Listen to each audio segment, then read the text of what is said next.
Hi, welcome to Bike Rider TV. I'm Kevin and today I've been out test riding Triumph's awesome new Explorer.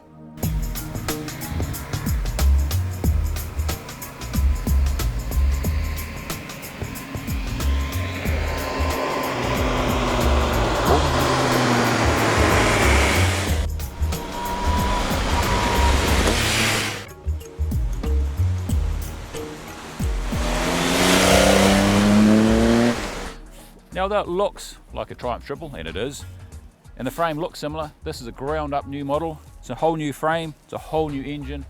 Hardly any of the internals have got anything to do with the other models. The casings are different, partially due to the fancy new shaft drive, and that is sublime.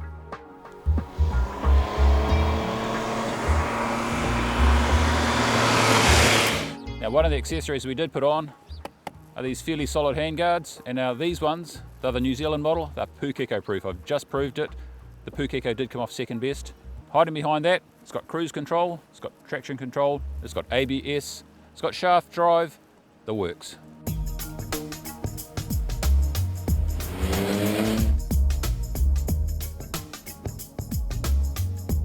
Now they spent an awful lot of time getting this ergonomically correct. You jump on this and you'd have no idea that you're on a 1215cc adventure bike. It's nice and slim through the middle, between the knees, there's room to move the bike around. It really belies its weight. And that shaft drive unit is absolutely brilliant. It's got torque arms. You hardly even notice it's there. In fact, you forget about it, which is the best thing you can say about any shaft drive unit.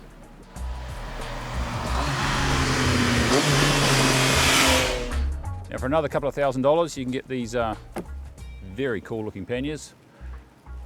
They have this floating mechanism which is supposed to help stability. The bike's limited to 130 miles an hour or 200 k's top speed, so that you're not going to get out of shape with all the touring gear on. It's that easy.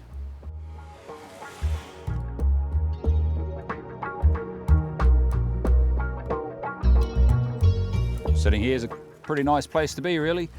The dash looks old school Triumph, and you'd have to think, why didn't they put a new dash in? They did. It's got fuel range, it's got all your electronic options, they're there. It just looks familiar to Triumph owners, really. It's got a 12-volt socket there, so you can put your GPS, your radar detector, what have you, straight in there. That screen is slightly taller than the stock one. We got the aftermarket slightly taller version, and it just blows everything over your head. If you're going adventure riding, you probably stick to the short one because you can't quite see straight through there. On the road, it's a nice handling motorcycle. You've got a narrower profile tyre than most, and that just helps this thing tip in nicely. The big wide bars help. It feels smaller than a 1200cc bike, and it sounds like a Triumph Triple.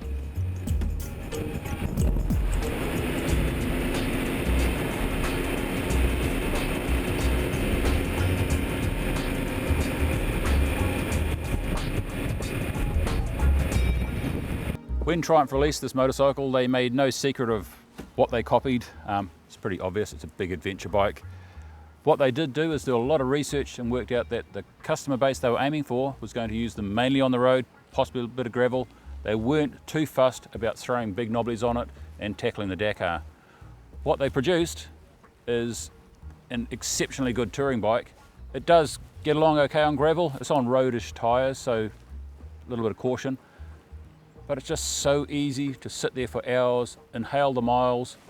Pillions love adventure bikes because they're nice and relaxed. They can sit there and just look over your head because they've got the slightly higher mount.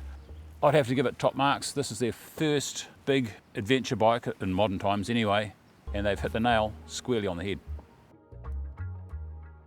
So what do you get for your $26,990? That's what the base model will cost you. Ours has got a bit of extra bling, spotlights, bash plate, handguards, panniers, heated seats front and rear. You get a 1215cc shaft-driven triple. It's one of the most easily recognisable sounds on the road.